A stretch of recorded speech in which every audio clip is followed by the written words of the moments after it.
special and interesting topic entitled The Ideal King, Raja Rishi according to Kaudilya, and concept of Raja Rishi in Bhagavad Gita.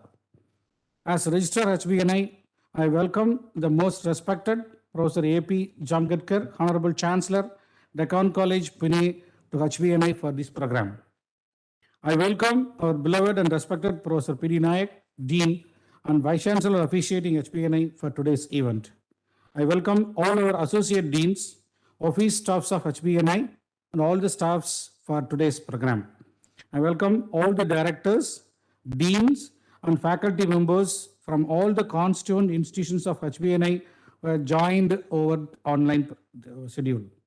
I welcome all the doctoral students and all the other students for this event.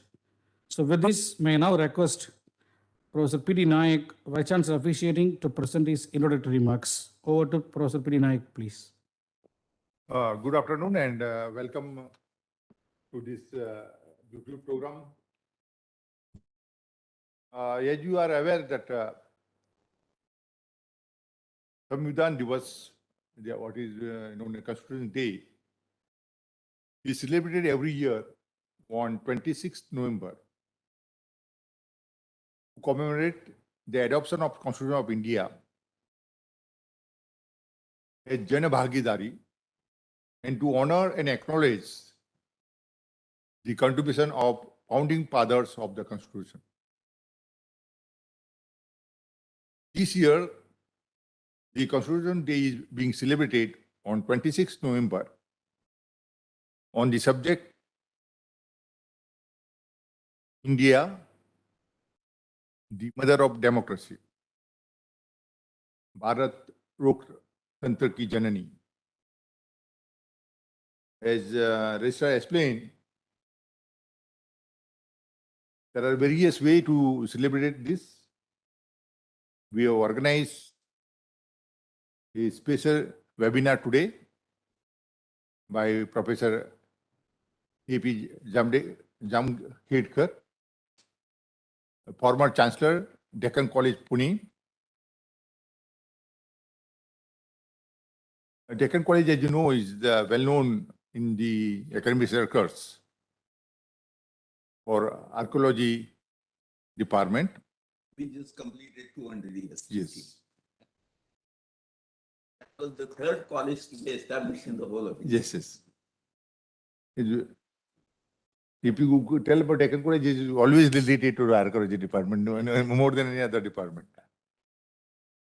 In fact, Professor Jamgadkar completed his doctorate in ancient Indian cultures from Deccan College itself in 1966.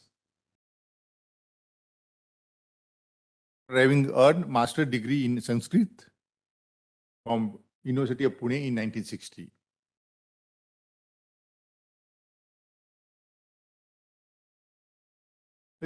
Professor Jamgadkar was involved in various teaching assignments in Mumbai, Ruya College,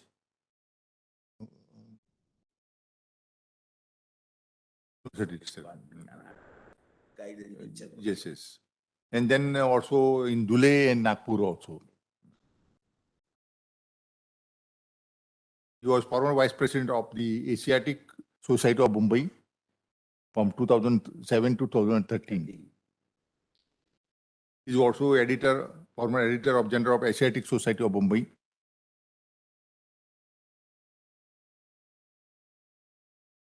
He was selected as a national lecturer in archaeology by the University Grand Commission in 1984. He has published many research articles, books, and he involved in many excavations of different sites in Maharashtra, basically Ajanta and Aurora. I was specializing in megalithic archaeology. Megalithic cultures are there, wherein they were proto-historic in the sense they were not literate societies, but at the same time they produced iron. Yes. It was a great contribution. Yes, also was involved in many other assignments in India. I'm not taking all this into account now. I and you was awarded many awards. And I will request Professor Jamkedkar to deliver his talk.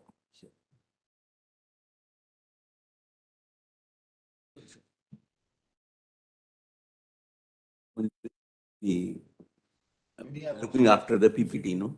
Yes, yes. Sir, I think he's. Yes, it was there. Ah, yes. Of course, the first slide can be there. It is general. Ah, yes.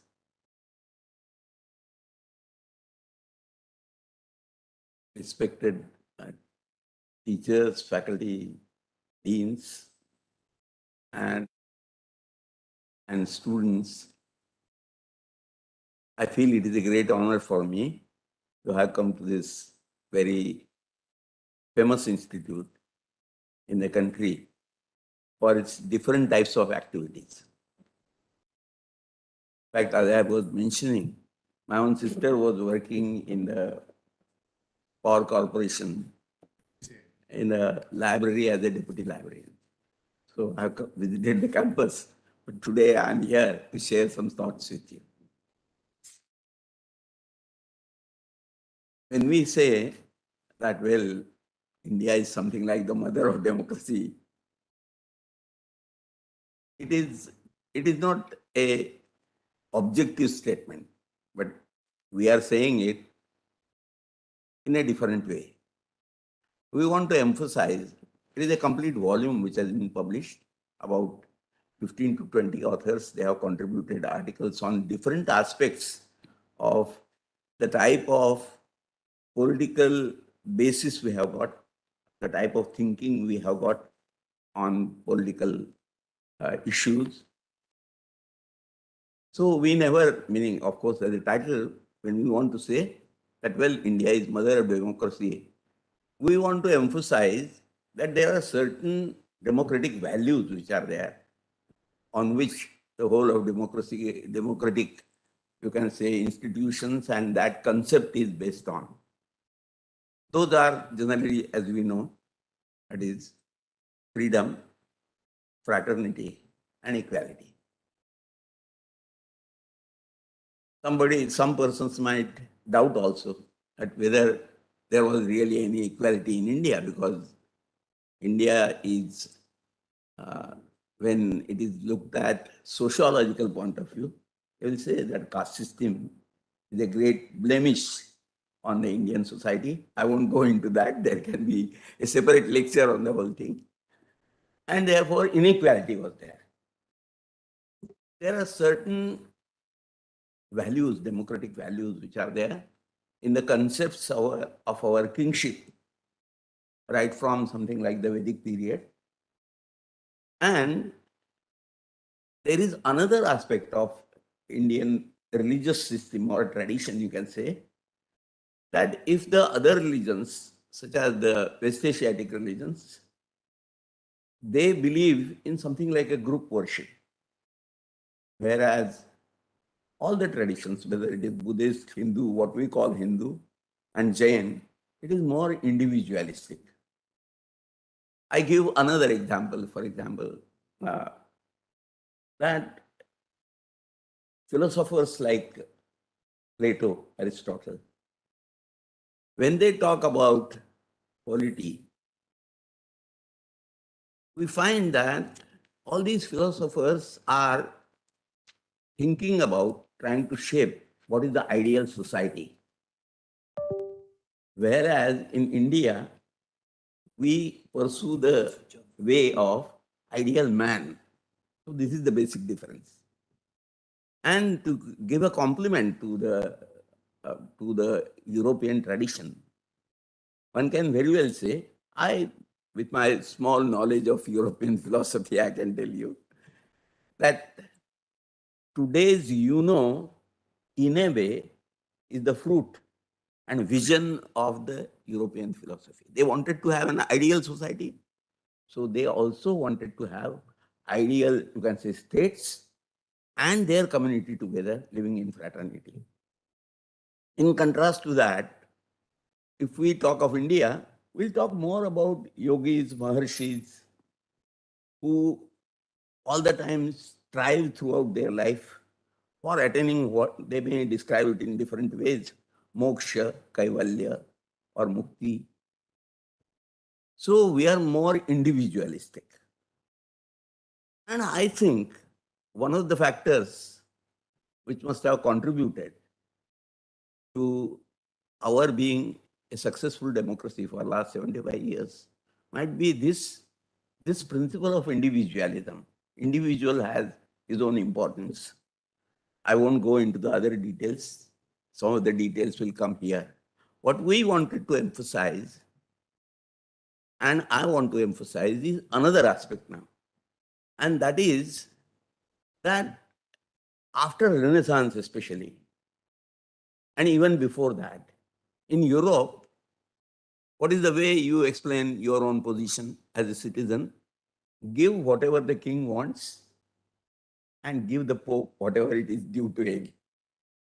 And both these institutions, they don't go together. There is always a strife. And everybody, the king would like to say that, well, he is superior to the religious authorities. Religious authorities will say that they are superior to the king or administrators. Probably that type of thing, if what I am taking review, of course, it is all from, some of these are from the literary sources.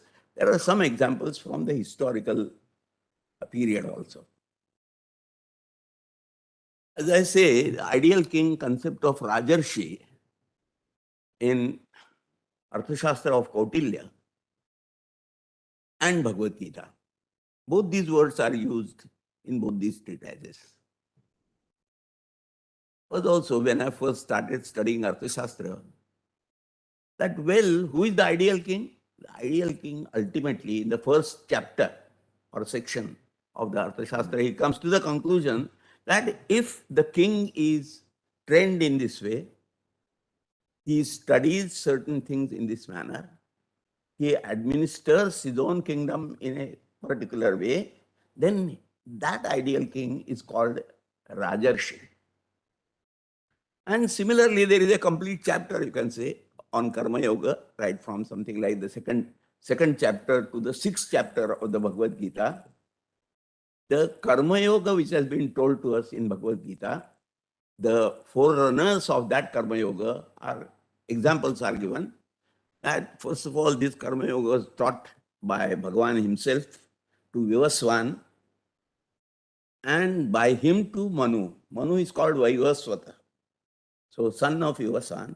Then he told to his son Ikshvaku, and Ikshvaku told to his son, and this way it goes on. And all the persons who received this particular message from Lord Bhagavan Krishna, what he calls Karma Yoga, all these persons who brought Karma Yoga into practice are called Rajarshis. And the best example of that, I've already told you the other examples. The best example is that of Janaka. Janaka of Mithila. There are, of course, very romantic descriptions in order to convey that, well, Mithilayam apidagdhayam name dahyati kinchana. I am above the senses of, you can say, pleasure and misery or sorrow. I am above all those things. And therefore, even if the city of, it is not like Nero he is talking about, even if the city of Mithila is burning, I am not worried about, because I am doing my duty and I will take care of the whole thing, in spite of these facts. So these are the two basic concepts which are there, and I am trying to compare them in my own way.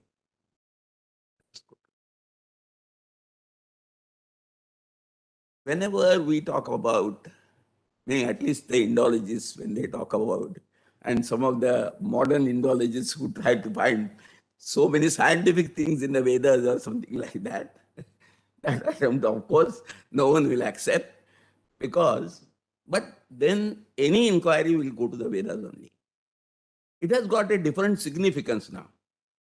Meaning, Orientalists saying or trying to find out the origin of everything in the Vedas, from the archaeological point of view, now it is very clear, and this point is very important from my way of thinking, that probably the Vedic tradition is one of the most important religious traditions in the contemporary civilized world, because what has happened that in West Asia, now when we study old history, eh, I used to, when I was teaching and learning also, there was something like a paper on old world civilizations. Probably I was also surprised why they are called old world civilizations. After my inquiry, I realized that they are called old world civilizations after Christianity had wiped out all the religious traditions in West Asia. It replaced. There are so many reasons which are given that Christianity was popular among the downtrodden people. And therefore, this was a revolution wherein all those earlier civilizations, they got wiped out along with their religious traditions. So when it is Egypt, today's Egyptian is not mentally connected with that. And in fact, the British people, for example, or European people, I sometimes feel sad about them, that when they think about the tradition, they have got two types of tradition. Emotionally or from religious point of view, as they are Christians, they look to Israel and that Abrahamic tradition.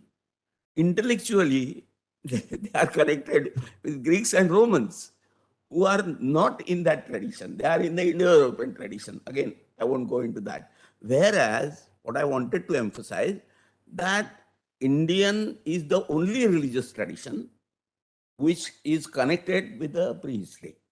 Mohenjo-daro, for example, there may be so many explanations and objections on that, but there is continuity of the religious thought also.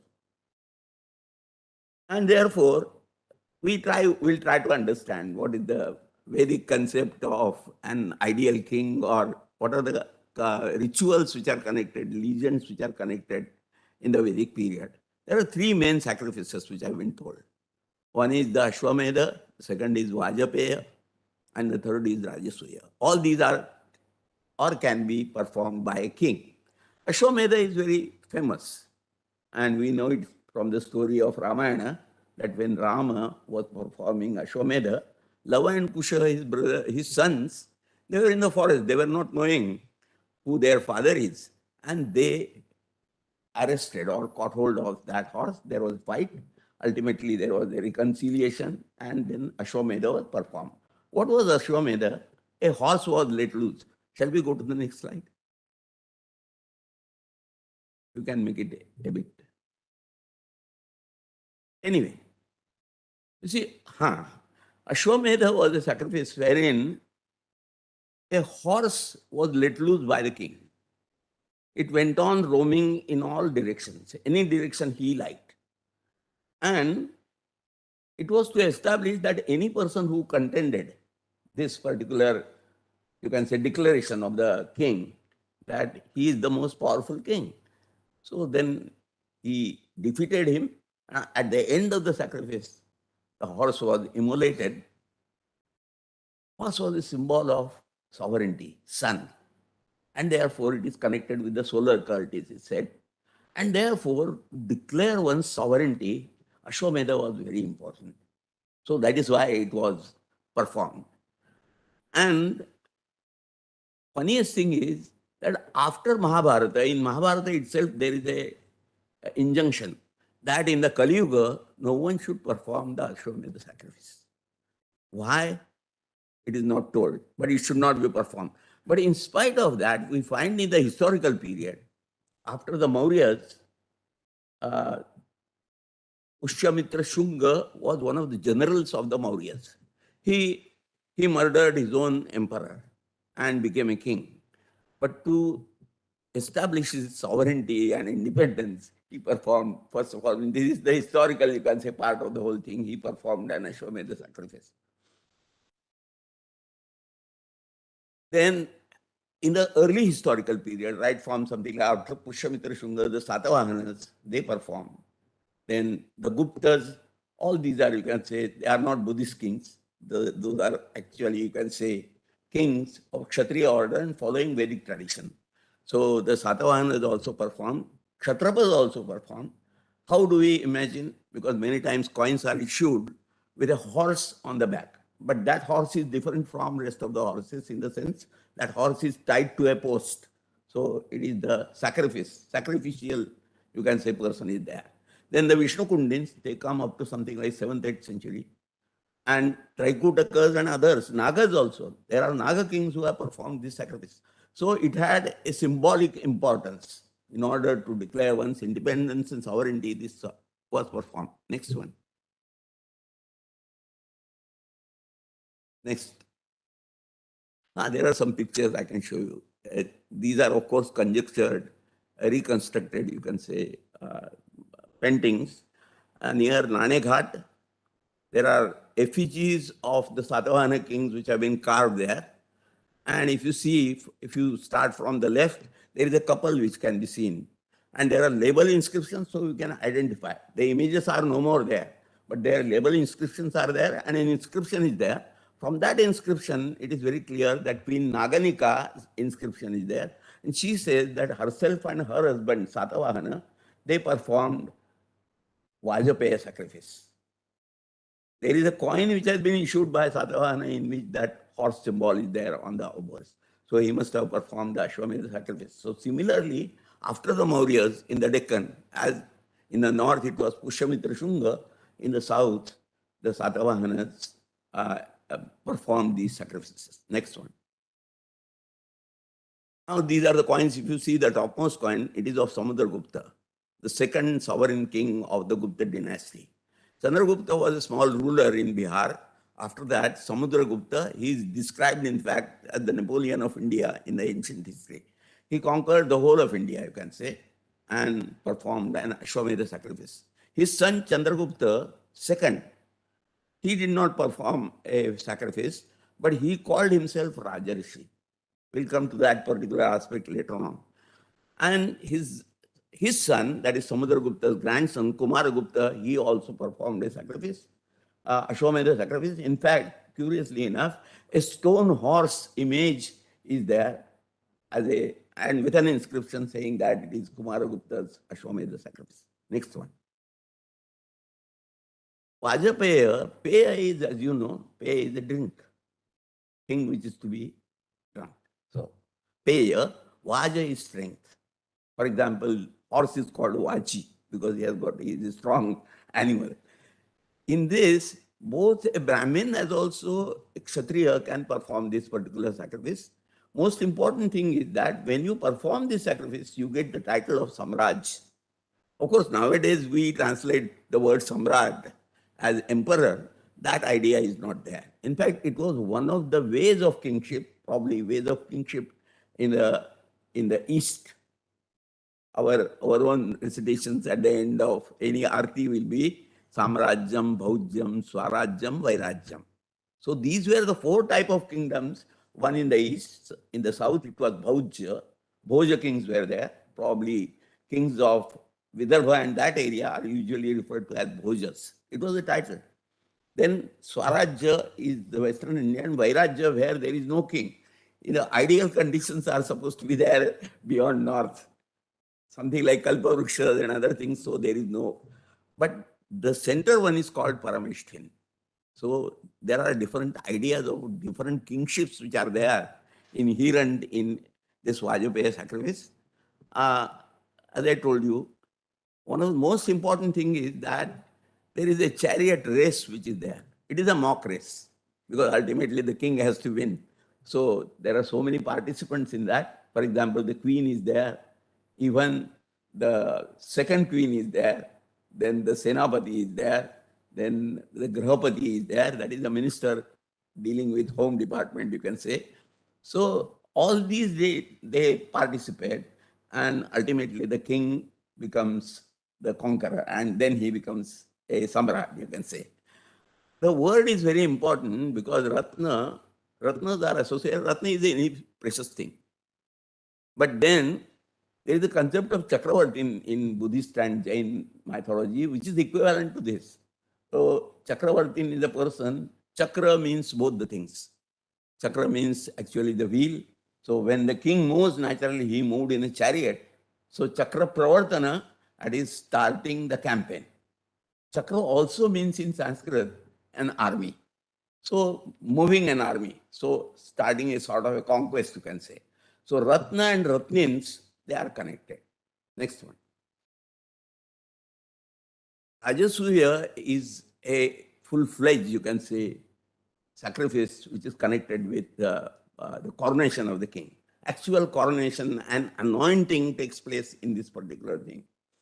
Now, if you, again, I have to refer to Mahabharata, Yudhishthira was the king who performed this sacrifice. In this sacrifice, all his generals, 4 generals, they go in 4 directions and conquer all the regions in those directions. And all those people, they bring their tribute to him. In fact, the descriptions in Sabhaparvan are so wonderful. For example, there is one country in northwest of India now, as we call it, Daseraka, wherein the king sent to Yudhishthira 1,000 beautiful dasis and 10,000 of donkeys. Because donkeys in that area are drought animals and therefore they are important. So on the basis of all the good things, so Sabhaparvan shows what were the different products in different areas. And on that basis, Dr. Moti Chandra, who was director of the Prince of Wales Museum, he wrote a beautiful book, his own dissertation to the London University also.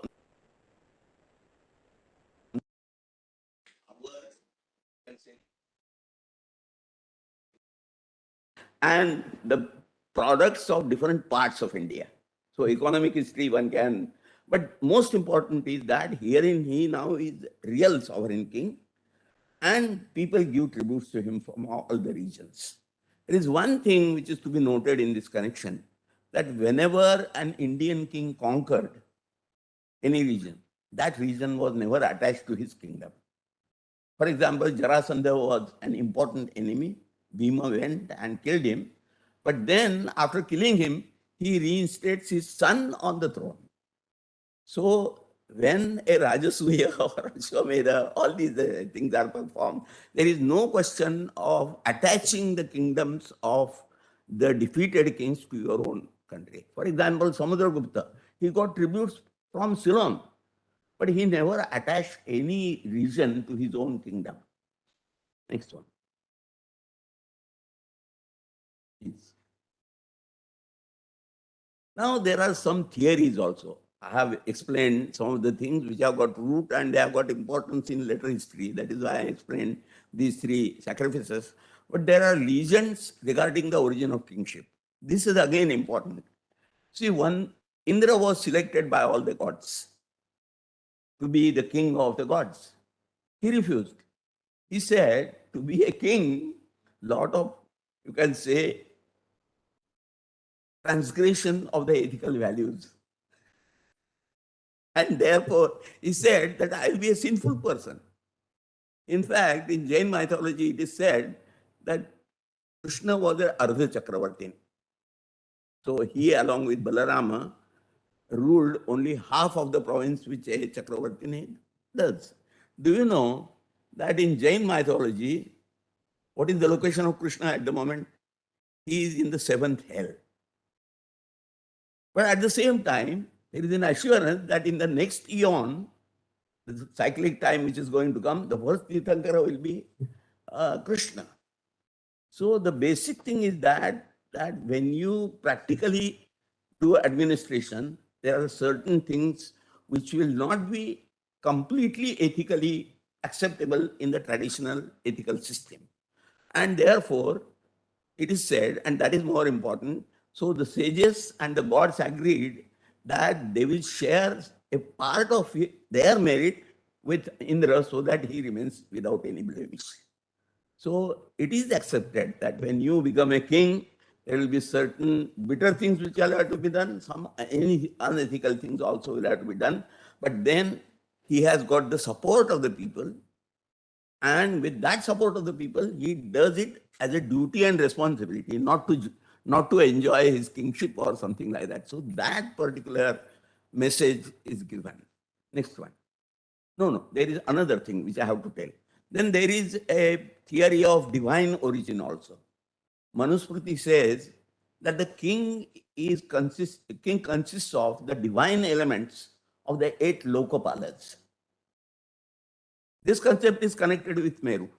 On all the 4 sides or 8 sides of Meru, wherein the sentient beings are there. Earlier it was thought that the earth was flat and there was a range of mountains which is called Loka and Aloka Parvata. Aloka, beyond that we don't know. In fact, if I understand it correctly, Columbus was also afraid that as he was going to the end of through the ocean or something like that, he will fall down somewhere. So all those ideas were there, but then there is a concept of Lokapalas that in these directions there are gods like Indra, Yama, then Varuna, and you can say Kubera or Vaishravana or Soma. They are the regents of these countries and they look after the welfare of all the jivas, sentient beings in that particular direction. So the king is the essence of all these 8. So the basic thing, again, in spite of the divine origin, that he has to look after all the beings in this world. It is not simply his subjects, human subjects, but rest of the, you can say, sentient world, their welfare also is to be looked after by him. This is the basic idea in this divine origin also. Next one. Buddhists have a different idea altogether. As I told you, it is Chakravartin. The concept of Chakravartin. I explained to you that Chakra Pravartana, starting the rolling of the wheel or the army, starting the campaign. And the idea is that he rules the whole of Bharatavarsha. And Bharatavarsha was, according to the Jains, even beyond the Himalayas. In fact, we consider Vindhya as the separating line for north and south. According to the Jain tradition, it is Himalayas which form the southern part of Bharatavarsha. So there were regions which were beyond, which were ruled by the Chakravartin. And for that, he has got 14 jewels, you see. There is one Chakraratna, similarly Dandaratna, Kakini Ratna. There are 14 Ratnas which are there. With the help of that, he used to make a subterranean passage and conquer the world. Now, of course, these are meaning legends and myths. But I can say that in something like 6th century BC, the Indian trade, you can say, had reached what we can call is now South Russia. There was one pan scale which was found, origin was India, and that is found there. So Indian people were, in a way, engaged in long distance trade, and therefore they could think of the area of a Chakravartin even beyond the Himalayas.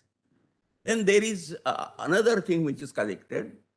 There is the theory of the Buddhists is there, which is Mahasammata. Sammata is like in modern times also, Sammati, for example, that is acceptance. So he was chosen and accepted by all. That is the basic thing. And there is another thing which I would like to underline, that Buddha, after he died, or before he died rather, before he died, never appointed any successor. And the Buddhist Sangha, in spite of so many splits in that, by the time of Ashoka, we are told that there were 18 schools of Buddhism in 3rd century BC itself. But they were peacefully living together. They had differences on the basis of metaphysics and so many other things. But they had a democratic institution in the sense that if any resolution is to be passed by the Sangha or a Vihara was a bigger complex, Sangha was even bigger, meaning all the monks together. If they want, then there was a chairman who was there of that particular committee. The person they used to be distributed, all the voters were distributed with sticks of different colors, which meant that either for or against. And at the end of the discussions, the Ganaka, that is the person who collects together or counts the votes, he used to get those sticks together and then declare the decision. So it was something like a, you can say, secret voting also.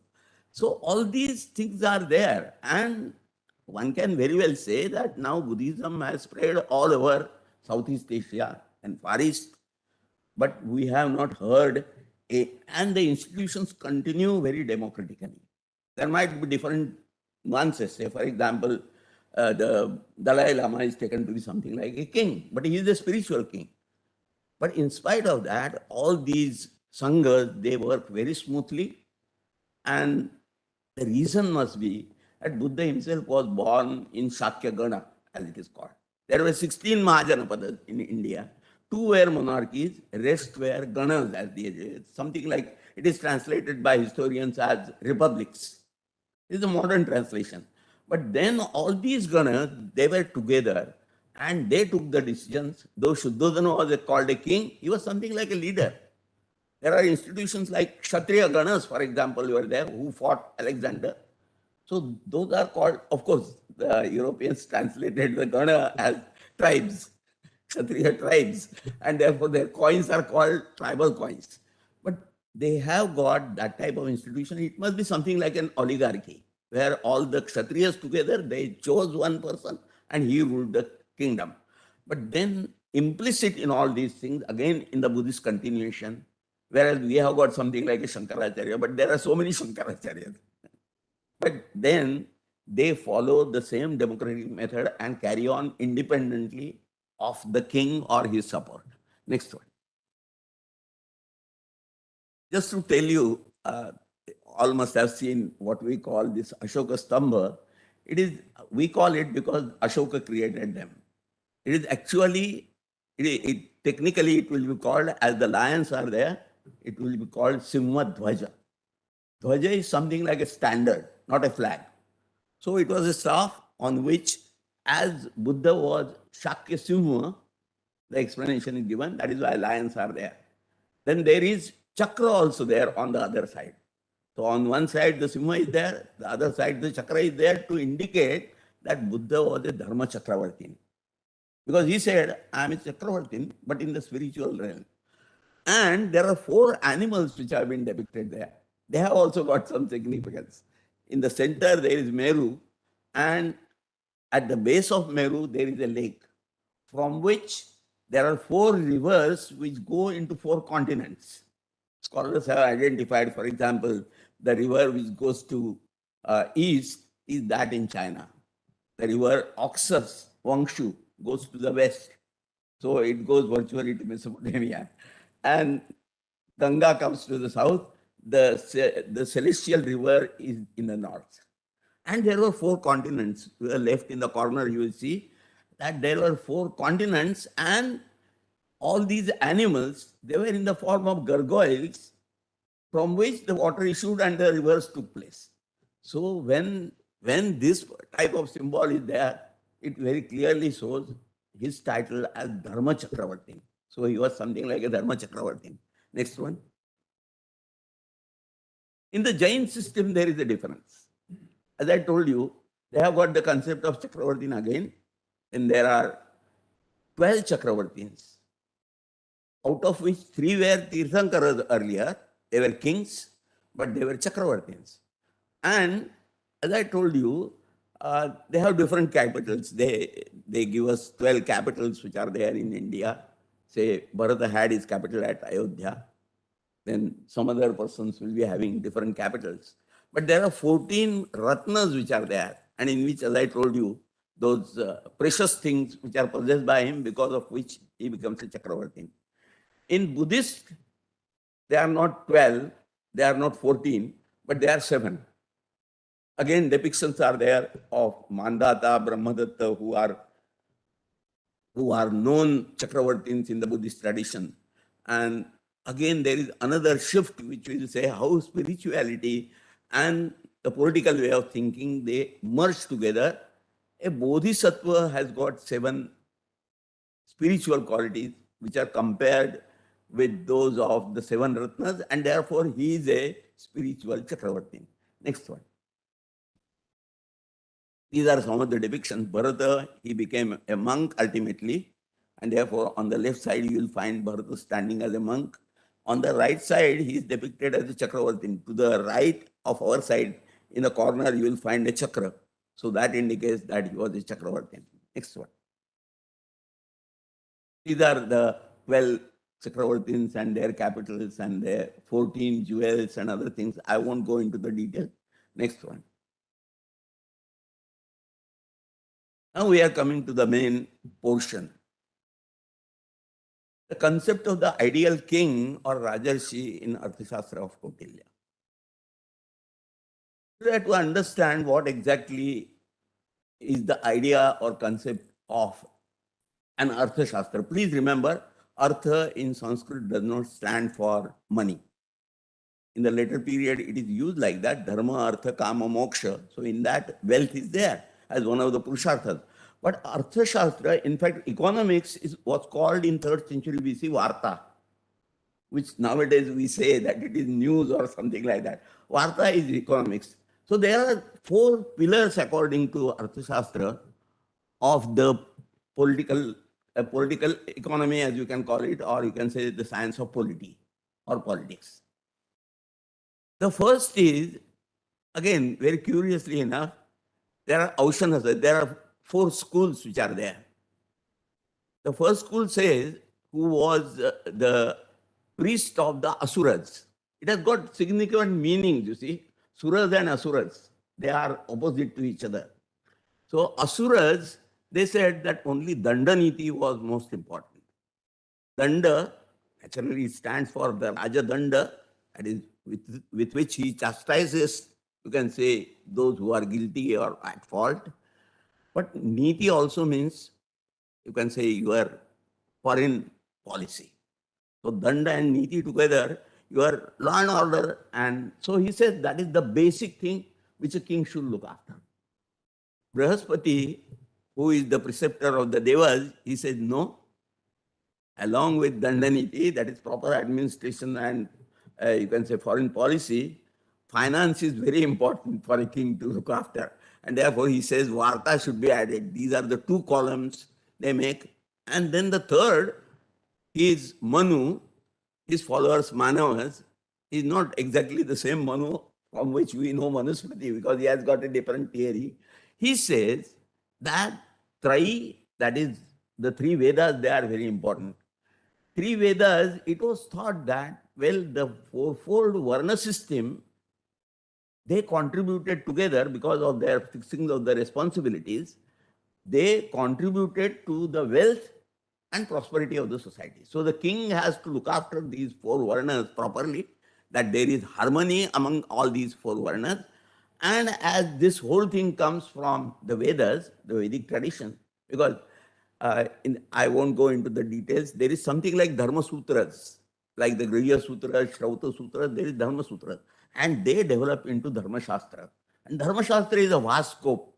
How a king should behave, how the courts should be run, how in an adhikarana, as it is called, that is a place of justice, how the argument should be done, what is the value of a witness. So all these things are described. Similarly, what are the different types of fines and other things should be done? That is also given. And P.V. Kane has written complete 5 volumes on Dharma Shastra, and that gives a glimpse into our understanding what is the whole scope of that. So Dharma, he says that Trai is very important, but then Kautilya differs. He says that these 3 things are very important to run a kingdom or something like that. But more than that, these 3 are different. Finance is a different thing. Law and order and foreign policy is a different thing. We'll say Trai is something like a constitution of that particular king, on the basis of which he has to run, the basis of running the kingdom. He says that in a given situation, finance might be more important.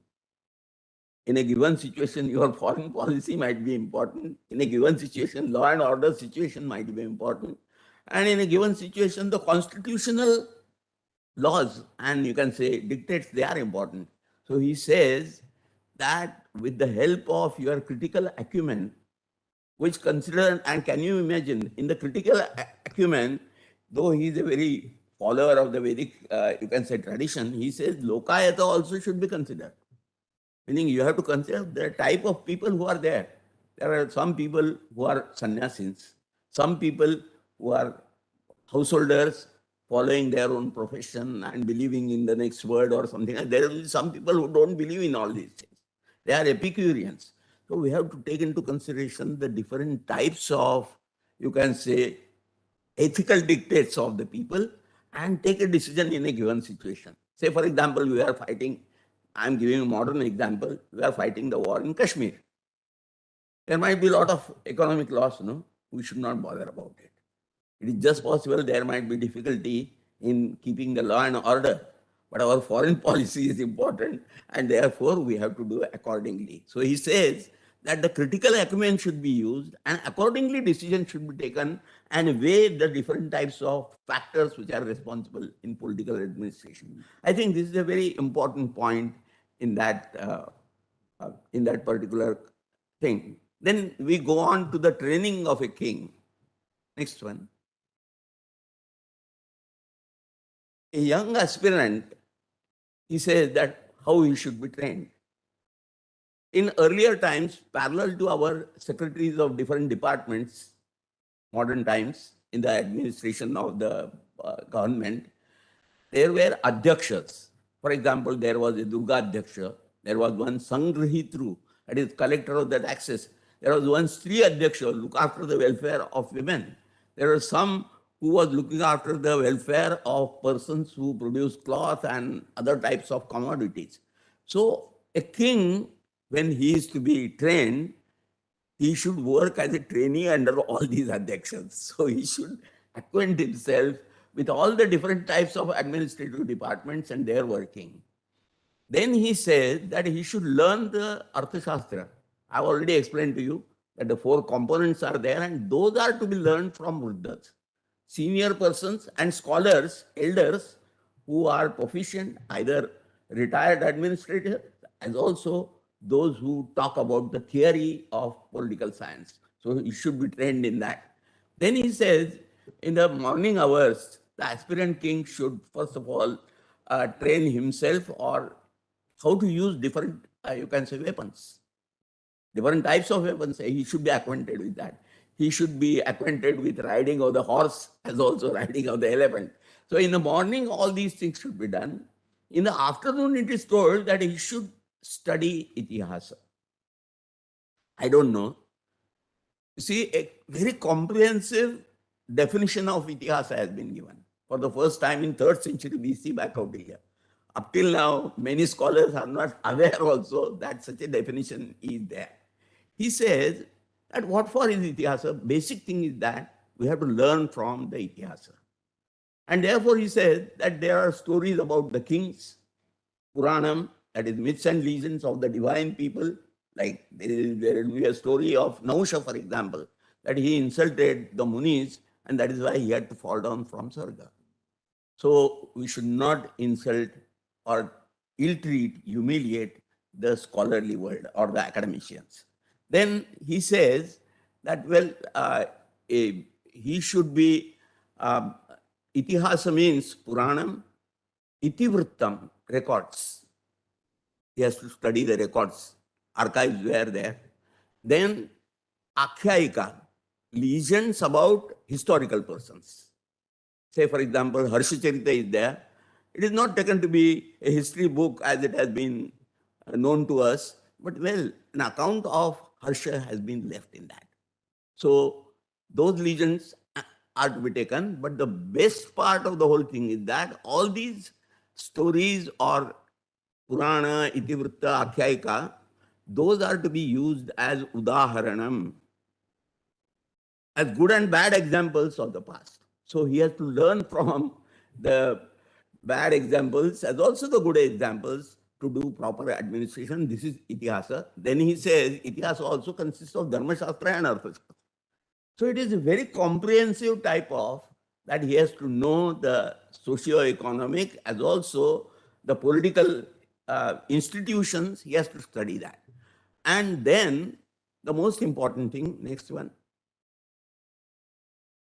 Of course, it has been told that after the afternoon, in the evening, he should meet the spies and he should consult his ministers. Ministers are two kinds, Amatya and Mantrin. Mantrin, as the word itself tells you, that it is the mantra, that is, you can say, consultation. So the elder persons who give you advice, so those are mantris. Amatyas are actually, Amatya means in Sanskrit, your own relative. So all the, you can say, royal personages which are there in that family, they also are to be consulted in the night. The important thing is that he has to have Indriya Jaya, as it has been told. That is the four, they are called Shad Ripus. You see, in the case of king, it has been told that these are his Ripus, enemies, and therefore he has to control them. That is the carnal passions and anger, the same Shad Ripus which are there with a variation with the last two. The mother is conceit, you can say, one who doesn't care for others, and harsha is haughtiness in which he undervalues his own enemy. So Indriya Jaya is the most important thing. As you will see that, first of all, he gets training of different types from the elders, he gets experience of administration, then he learns from the history, and as also he has to do this. And then only he can be called a Rajarshi. Next one. I already explained to you the definition of history. It is quite an comprehensive, except in modern times, I would say that now we have got a tool, that of archaeology, to help history or so many other sciences we are using. That, of course, art history is not there, but this is quite a comprehensive view and definition of history. Next one. See, why is such a, on this side, Kautilya is, and Kautilya quotes so many acharyas. If Kautilya is in 3rd century BC, those acharyas must have been earlier. So all these acharyas like Ushanas and Manava and all these four schools I have already told, he quotes in the Arthashastra itself. So the science of polity was being discussed in those times, but why such a thing came into being? You see, our philosophy is different from the philosophy of the rest of the religious traditions. We believe in what is called pravritti and nivritti. For example, pravritti is remaining in the worldly affairs. Brahmacharya and grihasthashrama are pravritti, because then you produce wealth and you are after the wealth. There are four purusharthas, dharma, artha, and kama. These are the main things. Those are to be looked after. Kautilya also says that varta is very important. The soundness, financial soundness of the kingdom is the most important thing. And it is to be looked after. Actually, the king has to look after that. He doesn't talk about other spiritual things. He says that the king should have spiritual qualities, but his endeavor is for the worldly, you can say, wealth, creation of wealth, and welfare of the people. Why this must have happened?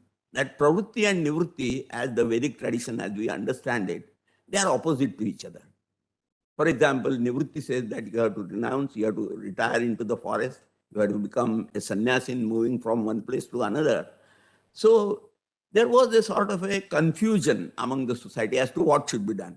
Whether pravritti should be followed, because pravritti was bringing worldly life, prosperity and other things. Nivritti, your ultimate, you can say, moksha or reality, enlightenment. So if these are contradicting each other, there was, my teacher used to explain this particular situation in a Marxist way. He says, pravritti is something like a thesis. Nivritti is antithesis. But then the Chaturashrama system, that, well, pravritti should be followed in the earlier age and nivritti. So he says it is in the linear form that a reconciliation can be done. So that is why all those ideas regarding Pitruruna and then Chaturashrama, then four Purusharthas, all these arise after this contradiction came in. The real difficulty was for the persons who ruled, you see. If you ask the king, he has to retire and become a sannyasin. Is it possible? There will be two things in his mind, that as a king, he has to look after the welfare and prosperity of the kingdom. So he cannot afford to retire from this world.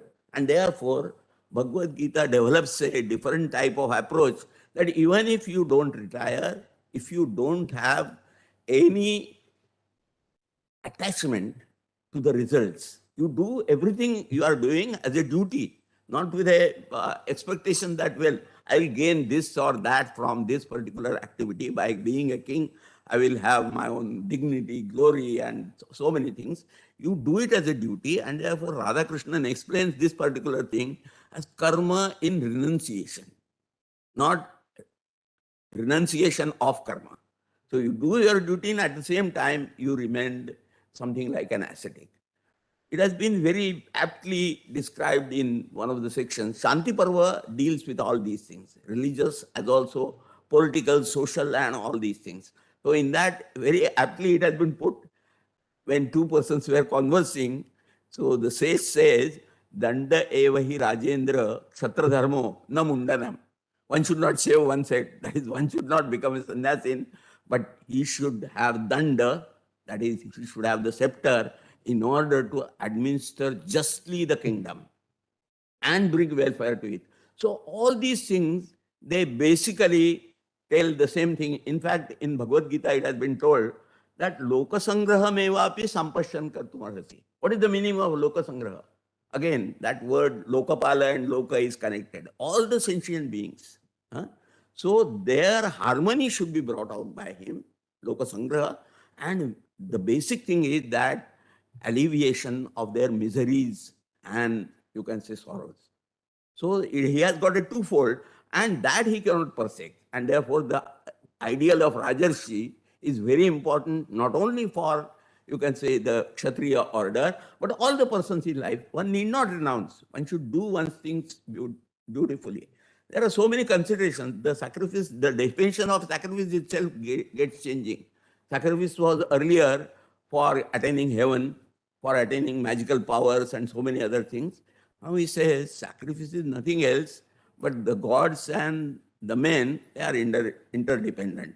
If you worship the gods, offer sacrifices to them, they become strong and they help you by bringing rains and so many other things. So sacrificial becomes a sort of a mutual understanding between the gods. And so the definition itself is changed. And there is again a sort of a metaphor which goes on that there are different types of yajnas which are there. So jnana yajna is most important. So ultimately, from your activity, devotion, you attain enlightenment. That is the basic thing. And both these principles, they go together. Next one.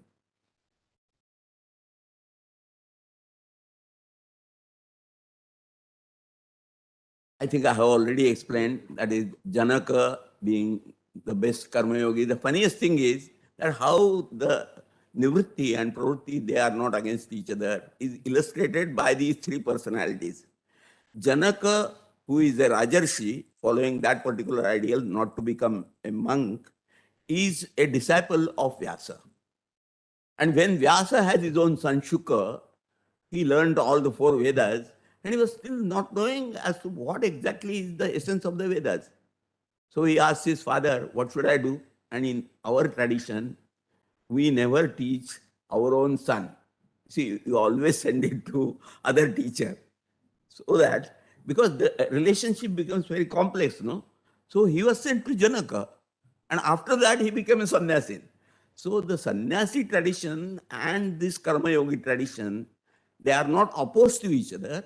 They are, you can say, complementary each other. And therefore, there should be a Maharshi on one side, Brahmarshi, who looks after the spiritual welfare of the people. And there is a Rajarshi who looks after their worldly affairs. So this way, there is something like a merging of these two traditions together. There is no opposition. I had mentioned in the earlier half that, well, in European system, usually you find there is something like a conflict. Next one. Similar ideas are there. In fact, similar to Rajarshi, there is the concept of Bodhisattva. Buddha, once he gets nirvana, cannot do anything. Any person who has attained salvation, he cannot interfere into the affairs. And therefore, we say in our tradition that the king is the avatar of Vishnu. Vishnu is the sustainer of the world. So similarly, Avalokiteshvara, Manjushri, these are the bodhisattvas. And what is their ideal? Their ideal is that, well, till the last person on this earth gets his spiritual salvation, I won't get my own salvation.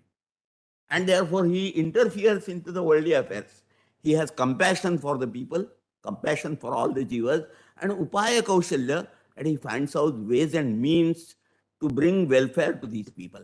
So this ideal of bodhisattva and rajarshi, they go on together, and that is why the bodhisattva ideal is more popular in the Buddhist world.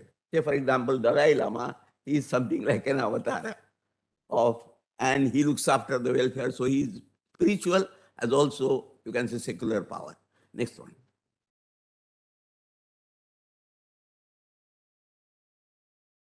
We'll take some examples from the historical side. In fact, Ashoka is called a Dharmaraja because there were Chakravartins in the earlier times, in the mythical times. Now later on, Kanishka and Ashoka are called Dharmarajas. If you take the example of Ashoka, for example, there are 4 Mangalas which he said that these are to be followed by the people. The first is respect all the sannyasis, Brahmins and sannyasins. Second is, he says that you should respect your parents. The third is very important, and from the economic point of view, he says that both your slaves as also paid servants, they should be honorably treated. And the fourth is that you should be having compassion for all the beings in this world. And I need not go into the details how Ashoka brought into practice all these things. In fact, he appointed Dharma Mahamatras, as they are called. And those Dharma Mahamatras, they taught even the non-conformist. If suppose there is a Pakhandi who doesn't believe in Buddhism or Hinduism or Jainism, so he should be taught his own thing, and for that a minister was appointed. So secularism, that type of thing, which was there right from the times of Ashoka. And non-violence was the basic thing. That, in fact, there were days, Amavasya and Ashtami, on which he has, meaning I have counted, more than 400 animals, they were not to be killed on that day. The belief was that on Amavasya day, all the jivas from Pitraloka, they descend to the earth to take birth. He says that they are trying to be born and you are killing those things. So non-violence is the basic thing. So this is the crux of the policy, as you will say. And basic thing is that he has to look after the welfare of the people. The next is, for example, Chandragupta. He calls himself a Rajarshi. So he has got the same ideal of the Karma Yogin, which has been told in Bhagavad Gita. He was a Parama Bhagavata. So the Bhagavata tradition, the Buddhist tradition, the Jain tradition, they are in a way the same. Next one. These are some of the things. There is, fortunately, there is a portrait, you can say, which has been found. It was done in 2nd century AD. Of course, the title is Raya Ashoka. He doesn't call himself Chakravarti, but he is Raya Ashoka, but he is called Dharmaraja. Yudhishthira is also called Dharmaraja. Why he is called Dharmaraja? Sometimes it is explained because he is an incarnation of Dharma, Yama Dharma. That is why. But Dharmaraja is very important. All the stupas which are built by Ashoka, they are called Dharmarajika stupas. At Sarnath, for example, there is Dharmarajika. So the ideal is that of Dharmaraja. Next one. Kanishka. If you see the coins of Kanishka, you will find on the obverse, different types of divinities are there. Buddha is there, Vishnu is there, Shiva is there, Kartikeya is there, and some divinities from the Parsi mythology are also there. So you will find, of course, scholars say that all these divinities were depicted on the coins for legitimation, to get acceptance of the population, which was divided into so many things. No? Some were following a Western religion, some were following Buddhist religion, some were following the Puranic religion. Earliest depiction of Krishna and Balarama are on Indo-Greek coins. Can you imagine? Because the king said that he is a Bhagavata. He is a follower of Bhagavad Gita. So this way, this ideal is totally different. Next one. I'll come to the conclusion of my lecture. And as we'll see, both these traditions will find, whether it is spiritual or the, you can say, political science tradition, as we can call it, the Shastric tradition, academic tradition, we'll find that the ideal of Rajarshi has been kept. And therefore, I wouldn't say that all the kings in Indian history, they were Rajarshis or something like that, or even if they proclaimed. But the ideal was that, and if their career, according to me, is to be evaluated historically, whether they fit into all these things or not, whether he was a capable king. I have given some illustrations that never the Indian conquering king aspired to attack the kingdoms of others. And therefore, we will find that there is something what is called a process of Hinduization. In Southeast Asia, the states follow, they become urbanized. They were actually in proto-historic period. They were urbanized by the Indians. They never forced their language on them. There are 1,000 Sanskrit inscriptions from Cambodia, but every inscription has an appendix in the local language. So we gave them the script, but the language continued there. So all these various parameters, they show that, and our kings never went to Southeast Asia and conquered, you see. It is only the priests, acharyas and traders who urbanized them. So this is our way of life, and that here lies, according to me, that all these what we call democratic values, treating a person with samadrishti. That point I should have, again, that a Rajarshi should have samadrishti. Similarly, a karma yogi also should have samadrishti. So, and in the later, I would say, I won't again divert much, that the social reformers during last 1,000 years, when the Hindu kings were not there, their place was taken by our saints, santas. They very severely criticize if there are social inequalities. So a lot of criticism is there on jati system and so many other things. So they are the leaders and they shape the minds of the people. And similarly, for example, our examples, the examples which came to my mind, Narsi Mehta, Samartha Ramdas or Tukaram, they are something like bodhisattvas. They are for the people and for the welfare of the people. So that continues. And according to me, that is why we have got, I won't again refer to another thing. It is not a coincidence that the first lady prime ministers of the world came from this subcontinent, whether Muslim or Buddhist or otherwise. So this is significant. So there are some inherent things which come into our tradition. Of course, they have not been told how far they were practiced. That will have to be evaluated, but they somehow percolated into our mind. And that is why we can say that, well, we are quite a successful democracy. One of the reasons might be this, besides all the modern, you can say, other factors that contributed. Thank you very much. And actually, I'm sorry, many times I go on talking and it is beyond a 45 hours classroom lecture. So in spite of that, you have been good enough and kind enough to listen to patiently. Thank you very much. The stage is open for any of the questions, I think. Jamsekar, If there are Wanting questions, to- of course. we can clarify any questions if there is. My experience, I can tell you. And sometimes my lecture is so long that people lose all their enthusiasm. It might have been done deliberately also for me, that when people should not ask questions, that is why I have such a lengthy lecture. But then anybody, meaning if they want to have some doubts or any such things, my email address is there. Also, my WhatsApp number is there. So you are free to call me. I'll be very happy to answer. Is there any difference? Because you covered two things. Getting by Rajasthan or in Kautal and the concept of Rajasthan in Bhagavad Gita. Whether there is any difference or both are the same? No, as I told you, there are certain differences. Yes. For example, Kautilya says that Varta is the most important thing. The soundness, financial soundness of his kingdom is most important for him. He says that moksha and other things people can take care of. My basic thing is that people should be prosperous and they should not be having any misery or sorrow, and at the same time there should be welfare and harmony among the people. So this big difference is there. There is something like theory. When you apply it in practice, naturally there are some changes. This is one of the changes which I noticed in Kautilya. He's more worried about, he said that we have to respect those persons who don't believe in God. They are Epicureans.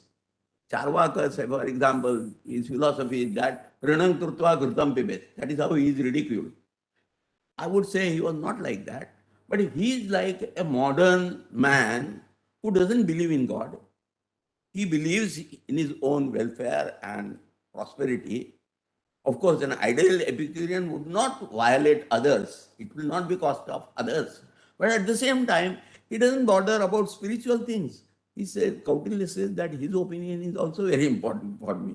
While taking decisions, I will take his point of view also into consideration. If it is useful in my carrying out as to which of the three factors they are to be given more importance in a given situation. So that difference is there.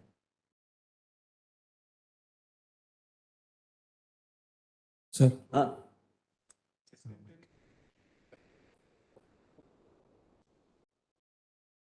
In fact, the whole problem is like that, no? Arjuna is ready to renounce the world. He says that I don't want his this, because he's believing in non-violence in a way. And why should I kill all my brothers and others just to get some? So he says, no, as a duty you have to do it, because you are fighting against injustice. In fact, you want in the dharma. Dharma. That is the observance of dharma. So he reminds him that by becoming a sannyasin, you may attain your moksha or something like that. You may think so, but if you are failing in your duty, you won't be able to do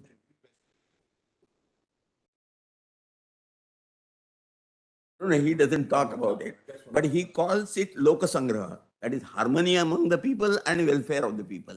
But Kautilya is directly connected with administration, no? So he says that finance is the most important thing, and king should first of all look after that. Basically, he should see to it. But at the same time, as I said, that that is the ethical side, is also to be looked into. The law and order situation is to be looked into. The foreign affairs also is to be looked into. He has thought it from all these points of view. Sir, I have small. See, what I could, if I am right, this our religion and kingdom, both are parallelly came together, or it's which one came first, or is there any? No, I feel as if again, I have a bit of mixed up to me, both religion and this kingdom culture. So both came together, or which way our society developed? I will first of all explain one thing, the use of word religion. The religion as it is understood in the Western tradition, West Asian tradition, it is the injunctions of a book. If you are with it, I didn't explain, you see. It is a question of a person attaining immortality forever, or you can say life in the hell forever. So that is a different point of view altogether. Here it is more, dharma means responsibility and duty of a person. They don't talk about freedom, you see. They talk that, well, nowadays also, when we say that all are free, that means you have to accept the freedom of other person also.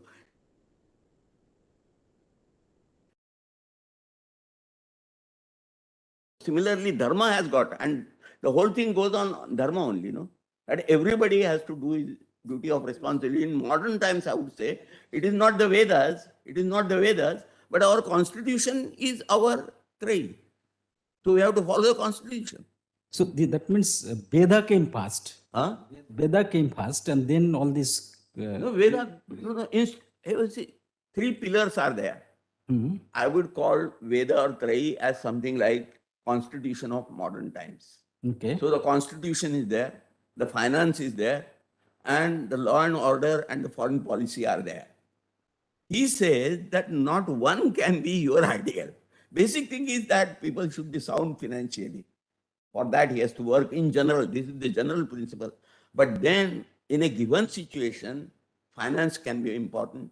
In a given situation, law order situation can be important. In a given situation, your foreign policy can be important.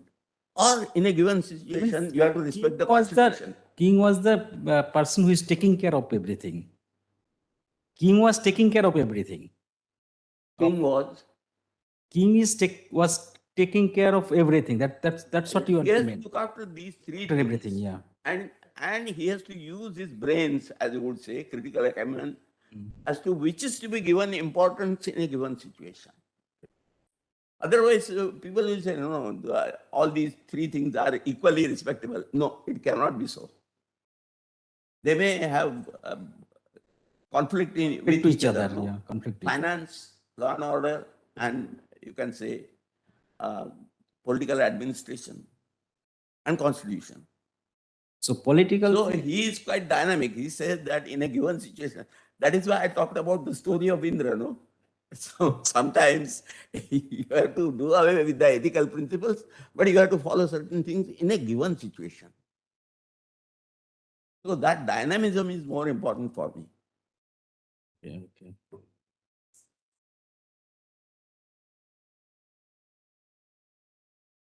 That earlier period, which No, is no. best. You see, we as per- evolve. Another thing. You see, in Indian tradition, change is accepted. Vedas were important in the earlier period. How far they are important now, it is acceptable. And in spite of that, you are following of that tradition. So basic thing is that whereas in the West Asian things, Sharia is Sharia, you see. So that change, or you can say dynamism, which is there in the Indian tradition, that is, and it is not simply, according to me, in the earlier times, Hindu is a word which is given to us, first of all, by the Achaemenians. They called us Sindhu, so becomes her. Saptaha becomes Hapta. Kachis, they are near to linguistically to those people. So they called us Sindhu people. And then when the Greeks came, Sindhu became Indus, no? And therefore the Indians. In the later period, Jain, there is a document wherein Kalakacharya is a sage. His sister, who was also a nun, was molested by the king. This is roughly meaning, historically speaking, this is 1st century BC. And historically, it can match. So what it does, that in order to maintain the dignity of the church and the monks and others, he goes to Persia, brings Persian people here, and with the help of that, he removes that king and establishes a new king. That is Vikramaditya. And Vikramaditya era starts in 57 BC accordingly. There is a text of this particular story of 11th, 12th century AD. So when all these Persian knights, they are coming, they are also harassed by their own emperor, and therefore they decide that they will go outside. And he wants them because he wants to remove this despotic fellow. So he said, we'll go. So they ask him, where are we going? He says, we are going to Hindu Desha. That is wherein the Hindus live. That is, and Muslims, when they came, they called everybody Hindu, because who is a non-Muslim was a Hindu. So whether it was Buddhists, Jains, or anybody, so in the medieval period, it was that only. But later on, after we became independent especially, and after the European way of thinking, he said, no, Hindus are different from the Jains. They are different from the Buddhists or something like that.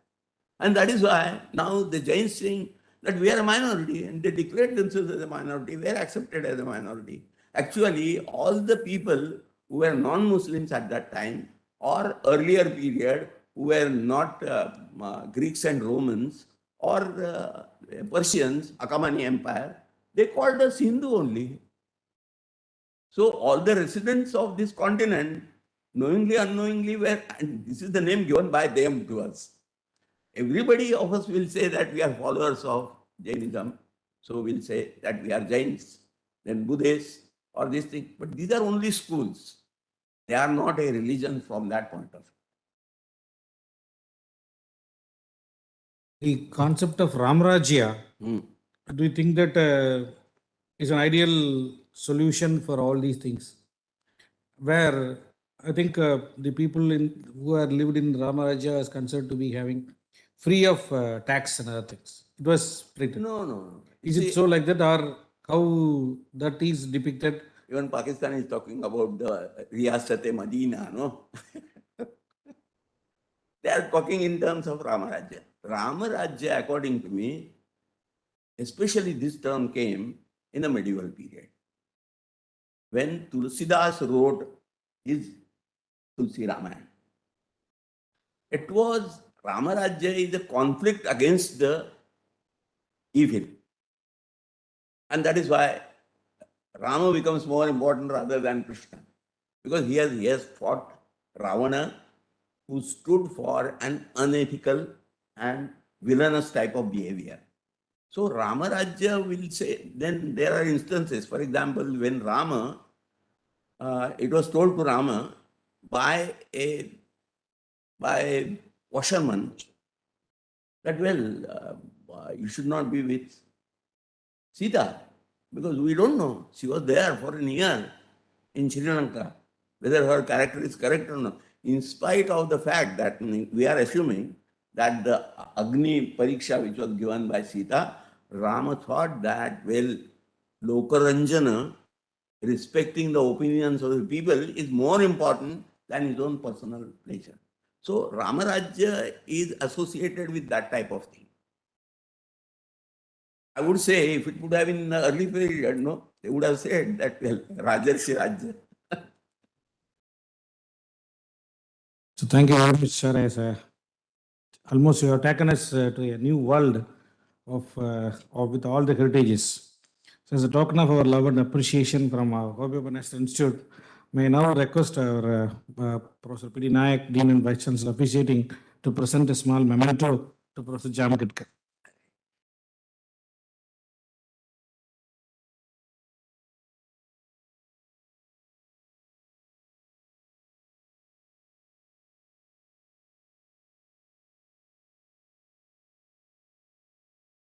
As I said, mine is not something like final word. This I tried to understand the ideal kingship. From the literature, and I saw some terms which were converging. See, there can be difference of opinions. I might be revising my own things, but the kernel remains the same, basically. That the spiritual traditions and the secular traditions, they go together. They are complementary. That is what I want to say. Nothing else. So it's a formal vote of thanks. So I thank Professor A.P. Jamkhetkar, Chancellor, Deccan College, Pune, for delivering a wonderful topic on ideal king, the Rajasharis according to Kautilya, and the concept of Rajashari in Bhagavad Gita. Has taken almost all the part of our Prana, Idikasa, and touches all the things. What is the real role of these Danda and kings? And ultimately, he has explained the concept with our territorial life, the comparison, compassion for all beings in the world. So, like that, he has connected all the old concept and the new lifestyle what we are exposing. So, some of our concepts seems to be old, but later try to be followed by everywhere. One of the things we can say that the Topukaranam, what is called as sit-ups, is now retermed as super brain yoga. And the entire world has accepted our vegetarian concept as the betterment for life instead of non-vegetarian, something like that. So when the Western world started following our traditional ideas, I think ours, we are trying to follow the Western system. I think this is one of the really a very good lecture, which is giving the all gist of our Puranas, Vedas and other things. Hope all our students of our HVNI has benefited with such a traditional as well as a connection between tradition and the present lifestyle to our things. So I exclusively thank Professor A.P. Jamkhetkar. As I think for the past 3 or 4 days, he has been traveling to various institutions to deliver this lecture. And on behalf of HBNI, I thank him to take a visit. Even though there was a choice for him to deliver these lectures online, he wanted personally to come over here to meet the people and to deliver lecture. A special thanks to Professor Jamkhetkar for making such an elusive lecture on this. Thank you very much, sir. Thank you very much also.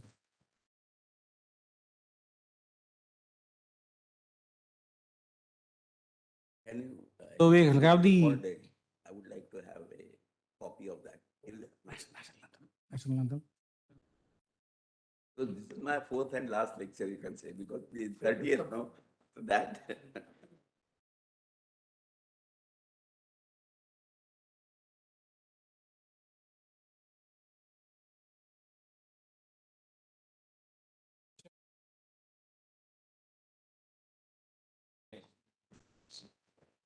जनगण मन अधिनायक जय हे भारत भाग्य विधाता पंजाब सिंध गुजरात मराठा द्राविड उत्कल बंगा विंध्य हिमाचल यमुना गंगा उच्चल जलधि तरंगा तव शुभ नामे जागे तव शुभ आशीष मागे गाहे तव जय गाथा जन गण मंगलदायक जय हे भारत भाग्य विधाता जय हे जय हे जय हे जय जय जय जय हे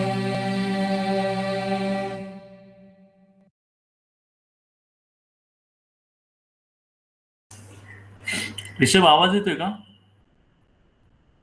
ऋषभ ऋषभ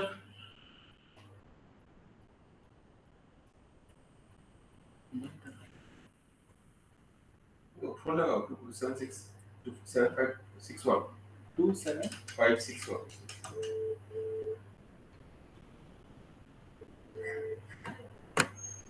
हॅलो हॅलो ऋषभ हा हा येत आहे. येतोय माझा आवाज? हो हो ठीक आहे ठीक आहे. अच्छा ठीक है और सुनो आवाज से जा रहा है हा व्हिडिओ